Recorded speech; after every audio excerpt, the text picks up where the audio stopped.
Halo, assalamualaikum warahmatullahi wabarakatuh. Anak-anakku yang berbahagia, kita jumpa lagi dalam acara pembelajaran bahasa Indonesia kelas 11. Kali ini kita akan berbicara mengenai karya ilmiah.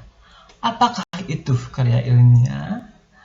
Karena ilmiah adalah tulisan yang berisi tentang fenomena atau peristiwa yang ditulis berdasarkan kenyataan, bukan fiksi. Contohnya, tulisan tentang ilmu pengetahuan alam, teknologi, dan seni, dan apapun juga, apakah itu kepustakaan dari bacaan-bacaan yang ada di online, bagaimana pengalaman kita di lapangan saat kita mengobservasi suatu benda, dan pengetahuan lain yang kita baca atau kita ketahui secara objektif, artinya bukan rekaan atau bukan khayalan, ya. Nah, pada pembelajaran kali ini kita akan belajar mengenai menggali informasi atau mengidentifikasi informasi, tujuan, esensi karya ilmiah yang dibaca, dan merancang informasi, tujuan, dan esensi dalam karya ilmiah. Setelah itu kita akan membuat sebuah karya ilmiah. Bagaimana caranya? Nah, simak pembelajaran kali ini. Assalamualaikum warahmatullahi wabarakatuh. Karya ilmiah. Hari ini kita akan membahas mengenai isi dan struktur dari sebuah karya ilmiah, ya. Karya ilmiah dapat ditulis dalam berbagai bentuk penyajian. Setiap bentuk itu berbeda-beda bergantung dari kelengkapan dari setiap penelitian yang dilakukan. Nah, secara umum bentuk penulisan karya ilmiah terbagi dalam 3 jenis, yaitu bentuk populer, bentuk semi formal, dan bentuk formal. Bentuk populer. Karya ilmiah dalam bentuk ini sering disebut dengan karya ilmiah populer. Bentuknya bergantung dari penulisnya, suka-suka membentuknya seperti apapun juga, tapi intinya ada beberapa hal yang menjadi inti dalam sebuah karya ilmiah. Biasanya terdiri atas pendahuluan, isi, dan pembahasan. Nah, bagian pertama dari struktur karya ilmiah adalah pendahuluan, seperti kita menulis proposal, ya. Dalam setiap penulisan karya ilmiah sangat diperlukan bagian pendahuluan ini. Kenapa? Karena dalam bagian pendahuluan ini terdapat bagian dari perkenalan dan mengenai penjelasan tentang apa yang akan dibahas dalam sebuah karya ilmiah. Harus ditulis dengan tata cara penggunaan bahasa Indonesia yang baik dan benar, serta sesuai dengan kapasitas kita selaku seorang peneliti karya ilmiah yang objektif. Selanjutnya, yang bagian kedua adalah isi dan pembahasan. Pada bagian isi dan pembahasan ini biasanya terdiri dari satu atau beberapa bab yang jumlahnya bergantung pada seberapa jauh penulis atau peneliti melakukan penelitian dan mengkaji penelitiannya dalam sebuah penelitian. Kemudian membahasnya dengan semudah mungkin dan seenak mungkin agar dapat dimengerti oleh para pembacanya. Bagian akhir adalah kesimpulan. Apa itu kesimpulan? Kesimpulan merupakan bagian dari akhir sebuah penelitian. Biasanya isi dan pembahasan itu disimpulkan atau ada penegasan ulang mengenai semua makna yang dijadikan sebuah kesimpulan dari sebuah penelitian yang disebut dengan karya ilmiah tersebut.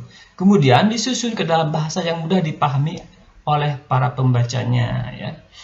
Kesimpulan dibuat dalam karya ilmiah ini biasanya dalam bentuk penjelasan singkat dan juga padat mengenai hasil analisis yang sudah dilakukan dalam sebuah penelitian. Umumnya, bagian tersebut terdiri dari satu pembahasan saja, namun terkadang ada beberapa penulis yang menambahkan satu jenis bab lagi di dalamnya bergantung dari kebutuhan dari sebuah penelitian tersebut. Nah, bagaimana dengan pembuatan proposal yang sudah dilakukan? Nah, bagi yang sudah menulis proposal, kalian tinggal melakukan penelitian tentang apa isi proposal. Jika meneliti tentang sebuah percobaan penanaman kacang hijau, berarti Anda tinggal melakukan penelitian, dihitung dari tanggal berapa sampai dengan tanggal berapa,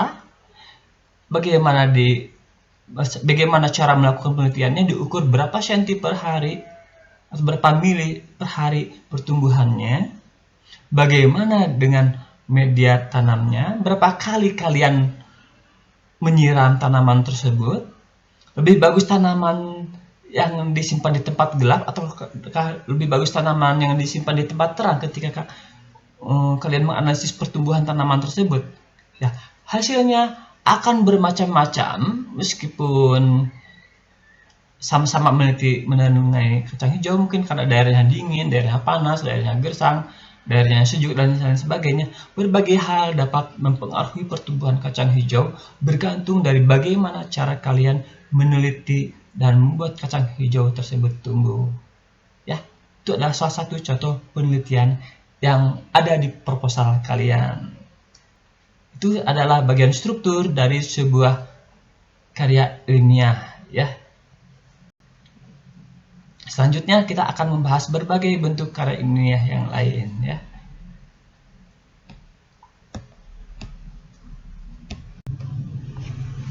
Assalamualaikum warahmatullahi wabarakatuh. Hari ini kita akan belajar mengenai karya ilmiah. Apakah itu karya ilmiah? Karya ilmiah adalah karya tulis yang dibuat untuk melakukan pemecahan masalah dengan melalui landasan teori dan juga langkah-langkah ilmiah di dalamnya. Umumnya, karya ilmiah berisi tentang data, fakta, dan juga solusi untuk menyelesaikan masalah dalam suatu masyarakat tertentu. Ya.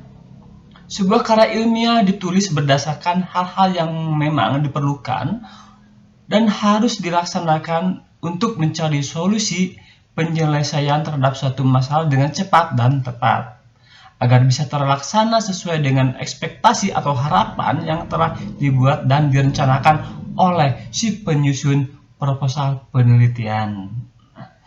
Karya ilmiah yang baik adalah tulisan yang mengikuti tata cara pembuatan dan penelitian yang baik dan benar. Dengan demikian, maka hasilnya juga akan sangat memuaskan dan bisa memberikan berbagai kepuasan di hati peneliti dan para penikmat karya tulis tersebut. Bagaimana dengan ciri-ciri karya ilmiah? Nah, terdapat beberapa macam ciri karya ilmiah yang memang harus Anda pahami dengan baik dan benar. Hal tersebut berfungsi untuk menjadi pembeda dan sekaligus menjadi tulisan yang berbau penelitian. Berikut adalah penjelasan mengenai hal-hal yang berkaitan dengan ciri-ciri karya ilmiah. Yang pertama, ciri karya ilmiah yang reproduktif dan tidak ambigu. Nah, yaitu ciri karya ilmiah yang memiliki sifat reproduktif. Maksudnya adalah karya ilmiah yang ditulis harus bisa diterima dan diartikan oleh pembaca dengan mudah. Pemaknaan dari karya ilmiah yang ditulis tersebut harus sama dengan makna dan pembuat dan peneliti karya tulis atau peneliti suatu objek hingga menghasilkan suatu karya ilmiah yang diciptakan berkesinambungan antara keduanya. Jadi ketika dia meneliti, ketika dia menyimpulkan penelitian tersebut harus reproduktif atau bermanfaat dan tidak ambigu. Jadi tidak ambigu itu tidak memiliki beberapa makna, langsung kepada to the point-nya atau kepada hasil penelitian yang ditulisnya. Itu ciri-cirinya, ya. Selanjutnya, ciri yang kedua adalah tidak emotif. Apa sih tidak emotif? Nah, berikutnya memiliki sifat tidak emotif, yaitu tidak melibatkan perasaan penulis ketika melakukan penelitian, hanya menyimpulkan apa yang sudah diteliti dan membuat tulisan berdasarkan data yang benar-benar dilakukan selama penelitian tersebut berlangsung. Ya. Kenapa harus demikian? Karena karya ilmiah harus ditulis berdasarkan fakta yang ada di lapangan atau hasil analisis, bukan perasaan subjektif seseorang terhadap suatu objek yang ditelitinya. Nah, dengan menggunakan kalimat lugas atau yang langsung dan bersifat ilmiah, maka seseorang akan bisa membuat pembaca senang. Bahkan mereka juga akan merasa suka dengan hasil karya ilmiah yang Anda tulis dengan cara tersebut. Ciri yang ketiga dari karya ilmiah adalah menggunakan bahasa baku. Bahasa baku emang harus, benar, harus menggunakan bahasa baku karena itu adalah bahasa kepenulisan karya ilmiah. Kita tidak bisa menggunakan bahasa okem, atau kita tidak bisa menggunakan bahasa yang semau gue gitu ya ketika menulis karya ilmiah. Kenapa? Nanti orang membaca, ini bukan karya ilmiah, ini cuma omongan doang dari seseorang yang tidak perlu kita lihat. Nah, ketika kita menggunakan bahasa yang tidak baku dalam sebuah karya ilmiah. Mengapa ini harus dilakukan? Agar penyampaiannya dapat mudah dipahami oleh pembacanya, dengan begitu mereka tidak akan kebingungan dalam memahami makna suatu karya ilmiah yang kita tulis. Gitu ya. Selanjutnya, ciri-ciri karya ilmiah yang keempat adalah memakai kaidah keilmuan. Nah, berarti kita harus pintar dulu dong, betul. Sebelum kita menulis karya ilmiah, pastikan kita memakai kaidah keilmuan yang benar. Ketika kita berhitung, berarti kita menggunakan kaidah keilmuan yang berhubungan dengan matematik.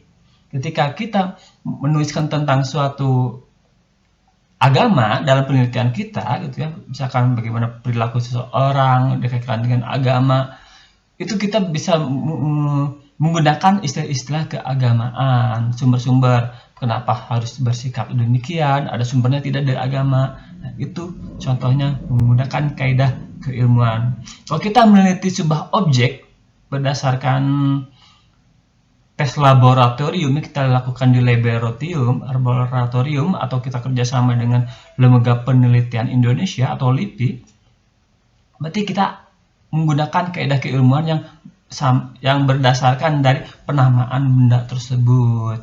Misalnya tentang vitamin, tentang obat, berarti itu harus berkaitan dengan ilmu kimia ya. Karena obat itu pasti diramu menggunakan kaidah kimia. Nah,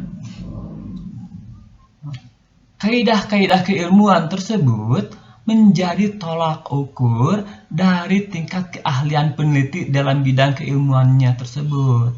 Untuk itu, seorang peneliti harus mampu menguasai bidangnya sendiri. Kenapa? Agar bisa menghasilkan penelitian yang baik dan benar sesuai dengan kapasitasnya ketika dia meneliti. Tidak bisa asal-asalan melakukan suatu penelitian ya. Seperti kemarin misalkan ada yang meneliti berapa jumlah viewer di YouTube, bisa kalian teliti ketika kalian melihat misalkan YouTube Raffi Ahmad atau YouTube orang-orang yang YouTubernya memang super banyak misalkan ya, sehari itu bertambah berapa ribu atau berapa juta viewer dalam sehari ketika mereka mengupload sebuah video baru di blog atau di YouTube mereka. Itu bisa kalian teliti seperti itu ya. Ciri-ciri dari karya ilmiah yang kelima adalah memiliki sifat dekoratif dan kohesi. Apa sih dekoratif dan kohesi? Dekoratif menghias, bukan menghias ya. Memiliki sifat dekoratif adalah seorang penulis karya ilmiah harus memiliki istilah yang mempunyai satu makna saja. Jadi seperti yang nomor 3, tidak ambigu, tidak memiliki beberapa makna ketika menuliskan tentang suatu penelitian. Penulis harus berpikir rasional untuk bisa membuat sebuah tulisan yang bermutu dan tepat untuk para pembacanya. Kemudian juga harus terdapat kohesi, yang artinya harus berhubungan. Jadi kohesi itu adalah harus berhubungan antar bagian masing-masing bab dalam penulisan karya ilmiah tersebut. Dari bab pendahuluan, seperti yang kita lakukan ketika kita menulis pendahuluan dalam proposal, itu tinggal dikopas saja, ganti awalnya ya. awalnya tidak perlu negatif ya. Jadi dalam penelitian proposal itu bagian latar belakangnya itu bisa aja dijadikan latar belakang dari sebuah karya ilmiah. Nah, dalam tulisan juga tidak bisa bertele-tele, melainkan harus tepat sasaran dan mudah dipahami oleh pembacanya. Makanya ada proposal yang kemarin cuma, latar belakangnya cuma 1 halaman, itu bisa saja. Atau cuma setengah halaman, bergantung dari kebutuhan kepenulisan proposal tersebut. Sekarang, ciri-ciri dari karya ilmiah yang keenam adalah bersifat objektif. Artinya apa? Kita tidak bisa menggunakan perasaan kita ketika menulis sebuah karya ilmiah seperti yang nomor 1 ya. Harus bersifat objektif, artinya agar dapat mengingatkan agar tidak melibatkan perasaan saat kita menulis karya ilmiah. Karena sebuah karya ilmiah harus membuat fakta dan data hasil dari analisis yang sudah dilakukan oleh kita selaku penulis karya ilmiah tersebut yang sudah melakukan sebuah penelitian pada pertemuan yang sebelumnya. Nah, dalam membuat sebuah karya ilmiah harus objektif. Ada hal yang sangat dianjurkan dan memang harus dilakukan. Kalau tidak objektif berarti bukanlah karya ilmiah, itu karya khayalan saja ya. Agar hasil dari karya tersebut diakui atau bahkan diakui oleh masyarakat luas dan juga pembaca yang sedang berusaha memahami tulisan tersebut, haruslah bersifat objektif. Artinya hanya menuliskan apa yang terjadi pada objek penelitian yang kita teliti saja ya. Ciri-ciri dari karya ilmiah yang ketujuh adalah memakai kalimat efektif. Loh, kok kalimat efektif? Kenapa tidak kalimat yang panjang-panjang? Nah, dari suatu karya ilmiah harus memiliki kaitan dengan berbagai macam penjelasan sebelumnya yang berhubungan dengan proposal. Seperti halnya ketika kalian menulis sebuah proposal. Penggunaan kalimat efektif akan membuat pembaca mudah dalam memahami maksud penulis ketika membuat karya ilmiah tersebut. Dengan menggunakan kalimat yang objektif, maka kita akan menjadi lebih mudah memahami maksud dan tujuan dari karya ilmiah tersebut. Sebaiknya menghindari penulisan karya ilmiah dengan bahasa bertele-tele dan tidak lugas. Karena hal tersebut akan sangat tidak disukai oleh pembaca. Kemana saja ini bacanya? Katanya membahas tentang telur, tapi kok ini membahas tentang ayam dulu, tentang apa dulu, tidak apa yang terjadi dengan telur dan bagaimana telur yang bagus itu sebaiknya. Nah, itu salah satu contohnya ya. Itulah beberapa ciri-ciri dari karya ilmiah yang kita ketahui. Mungkin ada ciri yang lain, mungkin saja ada ciri yang lain, mungkin ada peneliti yang, saya menemukan beberapa ciri-ciri dari karya ilmiah nih, boleh dituliskan, boleh. Silakan kalian tuliskan berdasarkan pengetahuan yang kalian peroleh dari mana saja. Kenapa? Karena ketika kita belajar tidak bisa dari bapak saja sumbernya, karena kita harus mencari ilmu itu dari manapun, dari siapapun dan kapanpun juga ya. Terima kasih sudah belajar mengenai ciri-ciri karya ilmiah.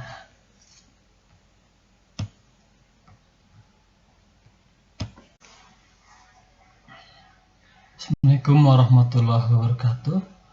Kembali lagi dengan saya Taufik Santosa.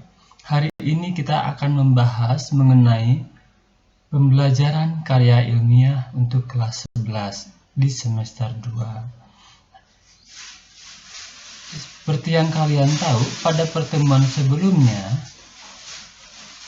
kita sudah membahas mengenai proposal.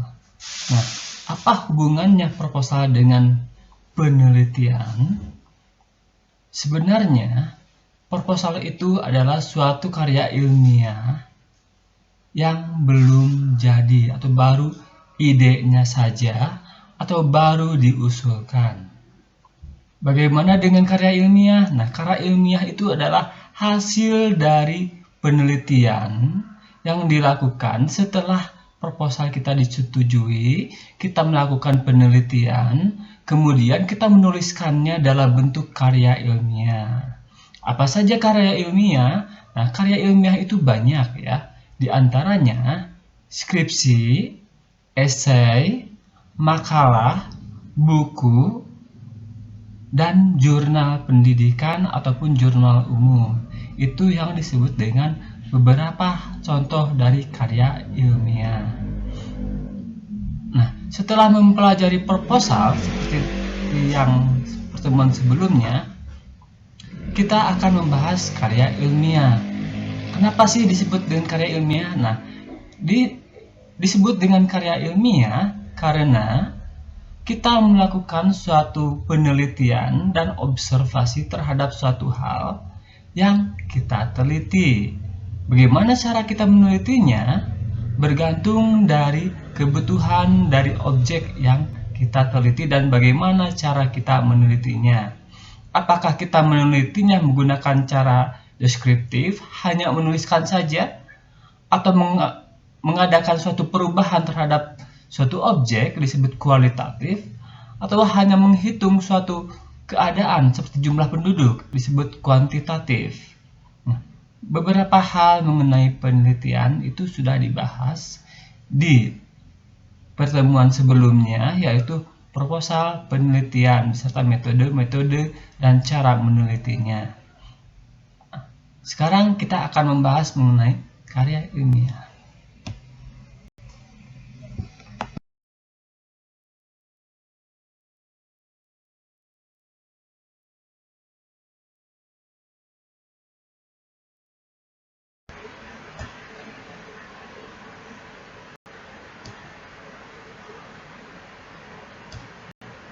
Assalamualaikum warahmatullahi wabarakatuh. Kita lanjutkan kembali pembelajaran kita mengenai sebuah karya ilmiah.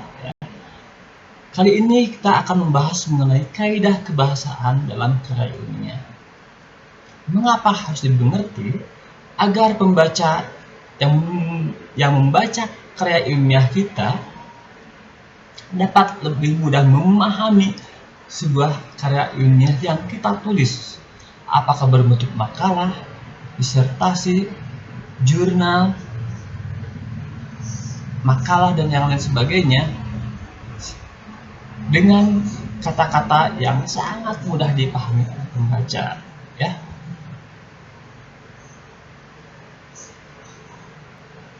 Hal ini disesuaikan dengan prosedur penulisan karya ilmiah tersebut.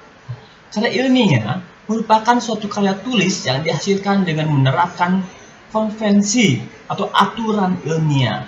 Karya ilmiah ditulis dengan memperhatikan aspek bahasa dan teknik penulisan yang secara khusus ditulis berdasarkan jenis penelitian yang akan kita lakukan, dihubungkan dengan metode penelitian yang kita gunakan dalam meneliti sebuah objek penelitian.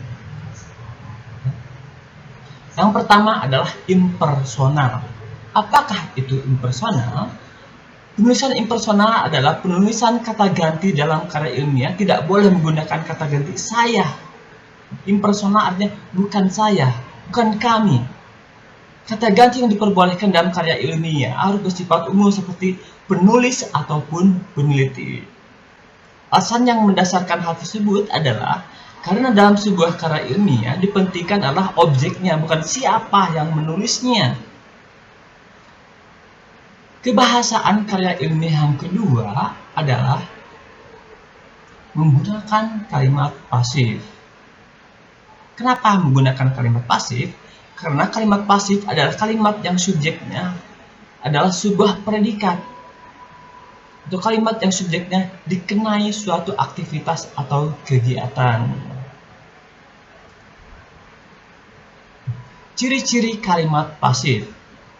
Yang pertama, subjeknya sebagai penderita atau yang melakukan sebuah kegiatan. Yang kedua, ciri-ciri dari kalimat pasif adalah predikatnya berimbuhan di, ter, atau terkan. Ciri kalimat pasif yang ketiga adalah predikatnya berupa personal atau orang atau kata ganti orang disusul oleh kata kerja yang tidak menggunakan awalan. Hal-hal yang harus diperhatikan dalam menggunakan kalimat pasif. Hal-hal yang harus diperhatikan dalam menggunakan kalimat pasif yang pertama. Jika subjek kalimat aktif menggunakan kata ganti orang ke-1 dan kedua, maka cara mengubah kalimat pasif adalah dengan meletakkan kata ganti di depan kata kerja dan kata kerja tanpa awalan di. Contohnya, ya.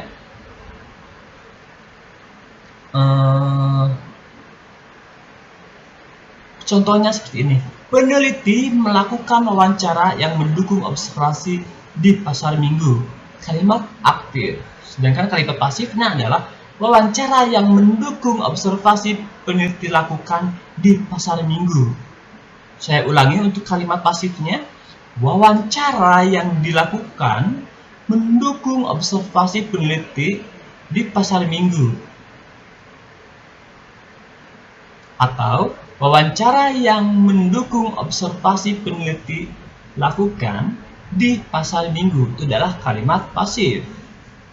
Ciri kalimat pasif yang kedua, jika subjeknya kalimat aktif menggunakan kata ganti orang ketiga, maka cara mengubah kalimat pasif adalah dengan mengubah objek menjadi kalimat aktif, dari kalimat aktif menjadi subjek dalam kalimat pasif, dan kata kerja ditambah awalan di atau imbuhan di dan kan. Contohnya, responden menjawab pertanyaan wawancara yang dilakukan peneliti. Kalimat aktif diubah menjadi pertanyaan wawancara yang dilakukan peneliti dijawab oleh responden. Kalimat pasif. Saya ulangi kalimat pasifnya. Pertanyaan wawancara yang dilakukan peneliti dijawab oleh responden. Ciri kalimat aktif sudah kalian, ciri kalimat aktif dan pasif sudah kalian pelajari. Sekarang ciri-ciri dari kebahasaan karya ilmiah yang ketiga, itu menggunakan bahasa reproduktif. Apakah itu bahasa reproduktif? Bahasa reproduktif adalah sebuah bahasa atau kaidah kebahasaan atau cara berbahasa dengan menuliskan informasi yang disampaikan peneliti agar dapat dipahami dengan makna yang sama oleh pembaca.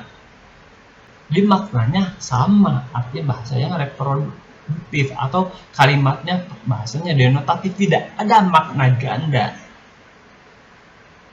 Jadi isi yang terdapat dalam sebuah karya ilmiah harus menggunakan bahasa yang lugas atau tidak ambigu atau tidak berbeda maknanya atau tidak memiliki makna ganda agar pembaca dapat memahami dengan mudah isi yang disampaikan oleh sang peneliti. Ciri kebahasaan yang keempat hampir sama dengan ciri kebahasaan yang ketiga, yaitu menggunakan bahasa denotatif. Menurut KBBI atau Kamus Besar Bahasa Indonesia, denotasi merupakan makna kata atau kelompok kata yang didasarkan atas penunjukan yang lugas pada suatu di luar bahasa atau didasarkan atas konvensi tertentu dan bersifat objektif. Artinya, jadi secara sederhana denotasi merupakan kalimat yang merujuk pada arti sebenarnya, bukan arti yang hiasan. Adapun ciri-ciri dari kalimat denotasi adalah sebagai berikut. Ciri-ciri kalimat denotasi yang pertama, makna kata sesuai dengan data kata yang ada. Misalkan bulan pasti artinya bulan, ya. Tidak bisa bulan tersenyum, bulan ya bulat, seperti itu, dilihat dari kejauhan. Yang kedua, makna kata sesuai dengan hasil observasi. Yang ketiga, makna kata yang menunjukkan langsung pada objek yang dituju atau langsung pada acuan atau objek yang dituju. Contoh kalimat denotasi. Olahraga mempunyai banyak manfaat untuk kesehatan tubuh. Dan ciri kalimat, contoh kalimat denotasi yang kedua adalah membaca setiap hari dapat menambah wawasan. Apapun bacaan yang kita baca pasti menambah wawasan kita, ya.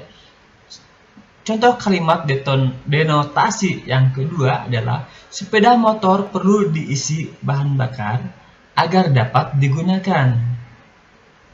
Ciri kebahasaan dari sebuah karya ilmiah yang kelima adalah menggunakan kata baku.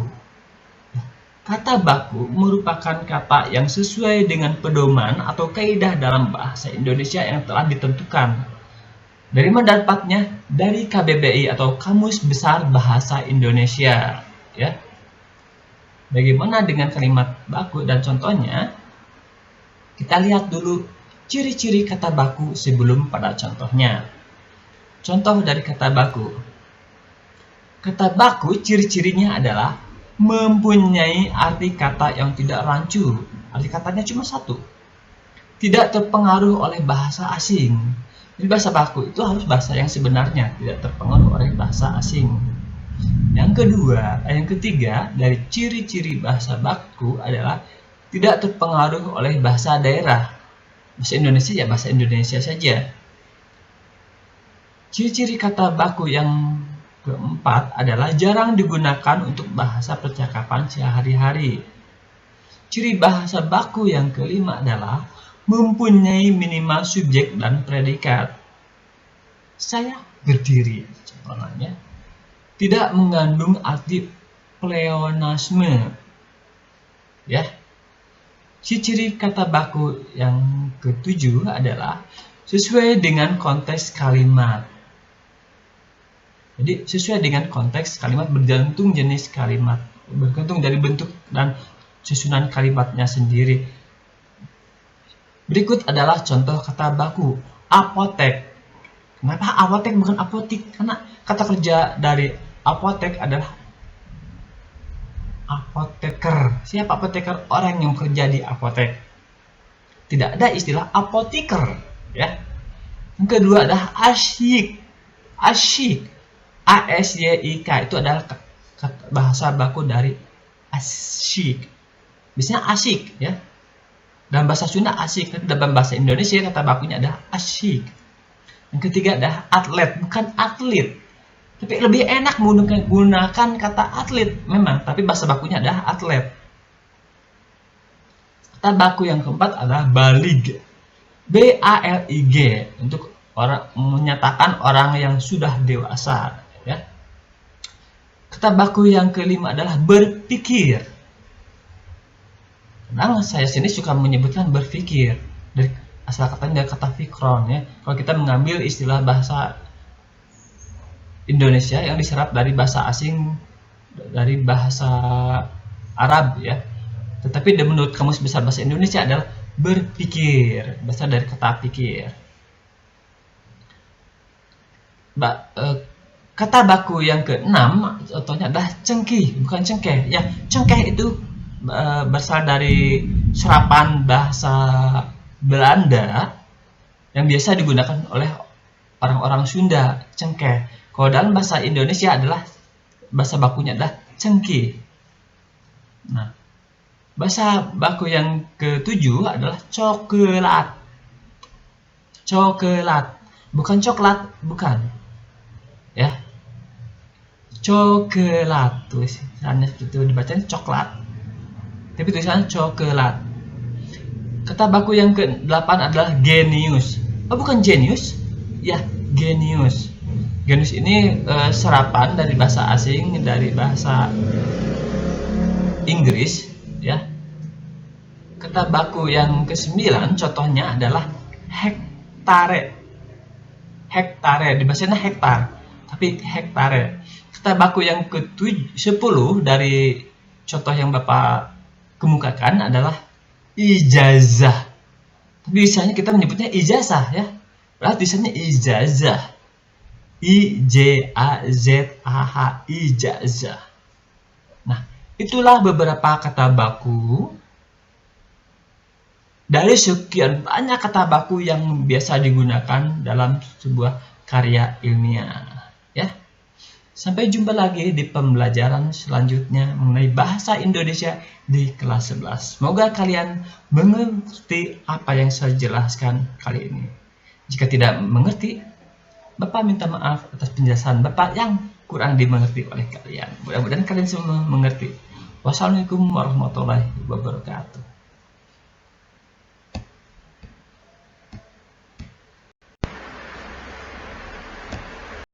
Assalamualaikum warahmatullahi wabarakatuh. Hari ini kita akan belajar mengenai jenis-jenis umum dalam sebuah karya ilmiah atau berbagai karya ilmiah yang ada di masyarakat saat ini. Melalui penjelasan sebelumnya, diketahui bahwa setiap karya tulis yang mengandung unsur fakta, data, dan memaparkan hasil penelitian adalah karya tulis yang termasuk ke dalam kategori karya ilmiah. Berikut ini akan dijelaskan berbagai jenis umum dari karya tulis yang sifatnya ilmiah dan akrab disusun maupun dibaca di kalangan akademisi, baik pelajar, guru, mahasiswa, atau orang-orang yang sudah biasa meneliti.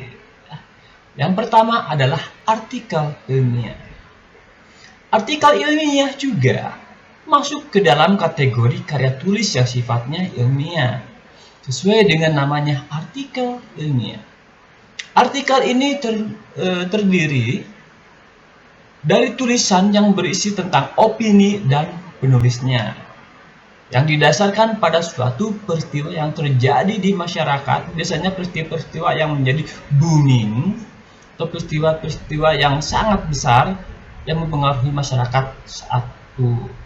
Sehingga isi dari karya tulis ini bersifat subjektif sesuai dengan pola pikir dan pendapat dari penulis yang bersangkutan. Dibandingkan dengan karya tulis jenis lainnya, karya tulis yang satu ini paling banyak dijumpai, baik itu di berbagai media berita online maupun media informasi offline, surat kabar, dan juga makalah. Namun, jika merujuk pada definisi dari karya tulis ilmiah, maka artikel ilmiah ini memiliki pengertian sebagai artikel yang nantinya disusun ke dalam jurnal ilmiah. Isinya sendiri tetap memaparkan fakta dan data dari suatu peristiwa maupun sebuah penelitian. Strukturnya pun akan mengikuti aturan dari penulisan karya ilmiah dengan sifat ilmiah secara umum, yaitu pendahuluan, isi, dan kesimpulan serta penutup. Ya. Karya ilmiah yang kedua adalah makalah. Apa yang dimaksud dengan makalah? Makalah sama seperti artikel ilmiah karya tulis yang sebelumnya, itu artikel ilmiah. Makalah juga banyak dijumpai.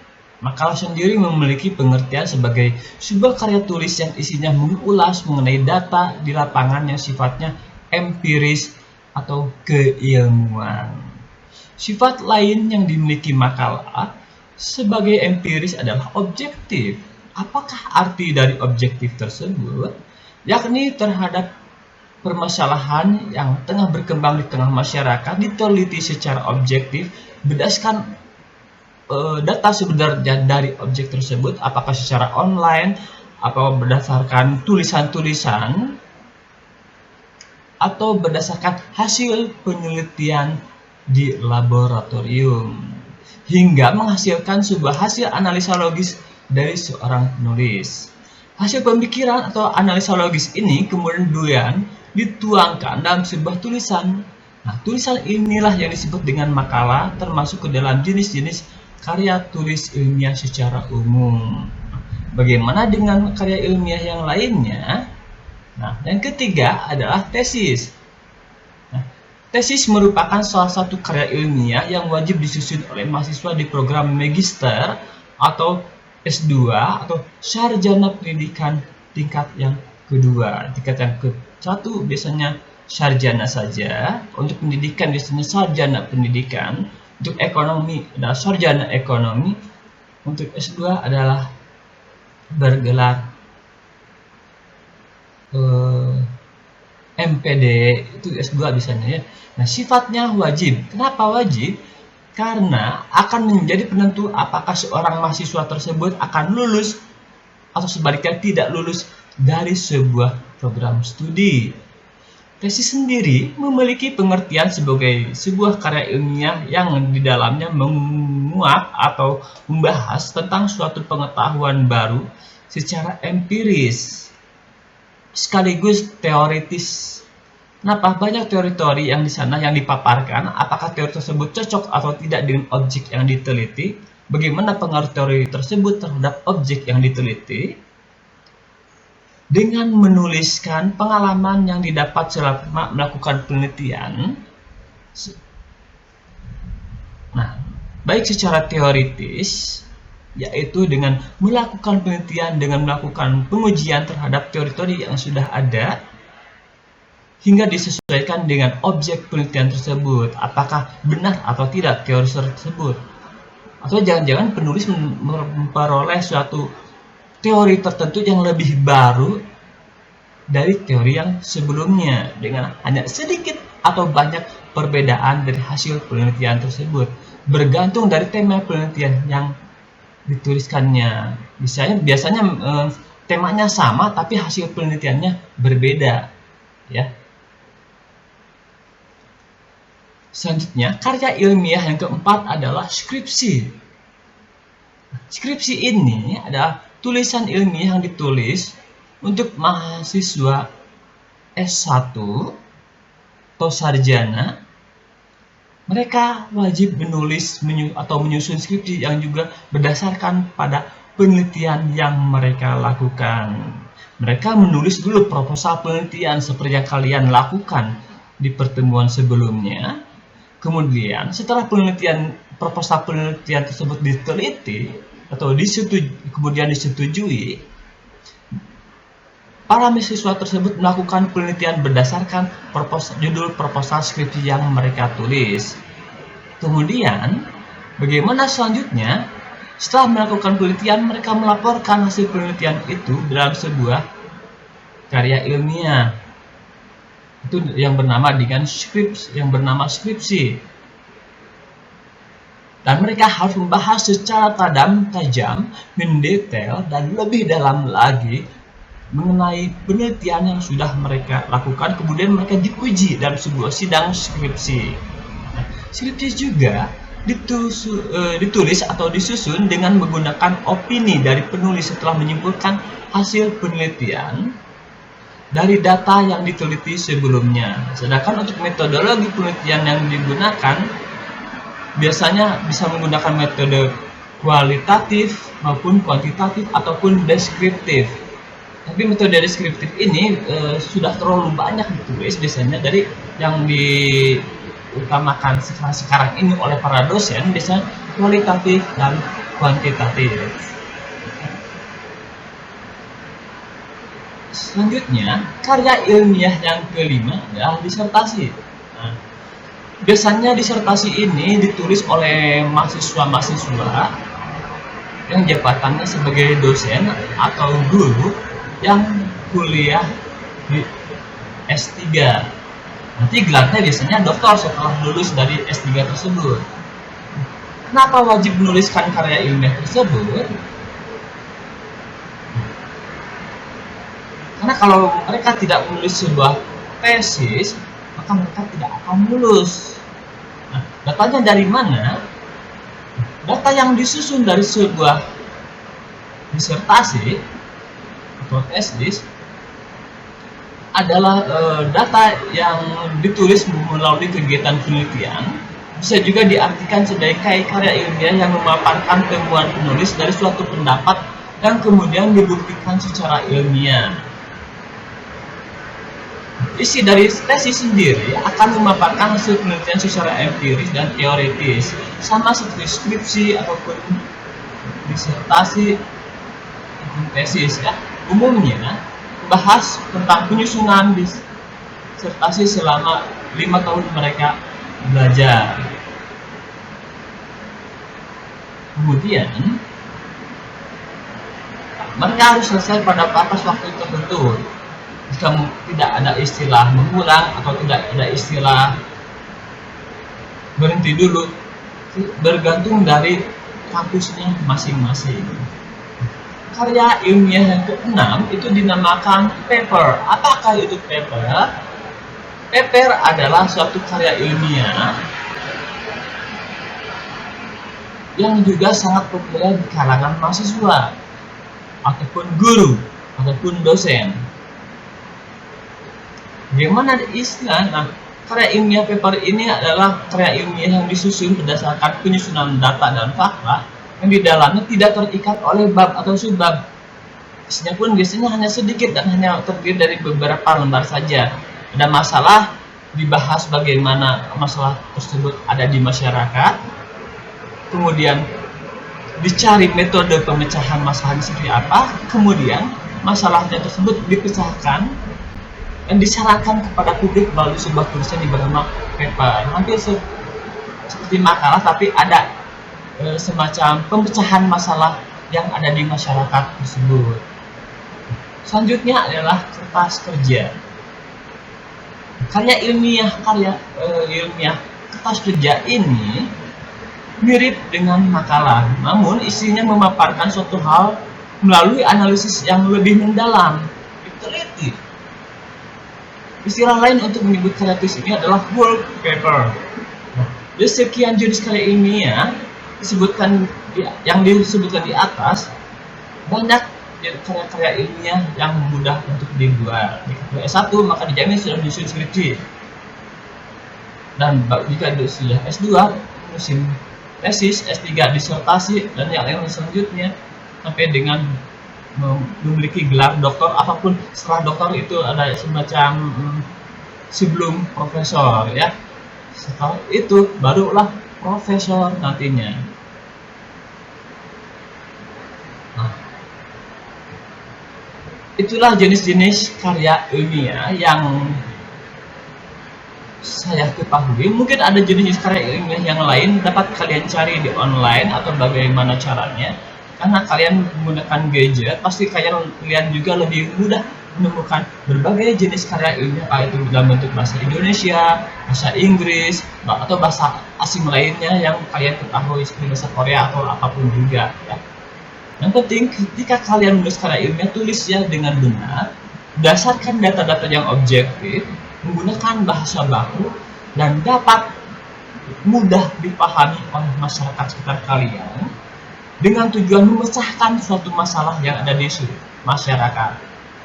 Sampai jumpa lagi dalam pembahasan karya ilmiah selanjutnya, yaitu tentang kebahasaan karya ilmiah.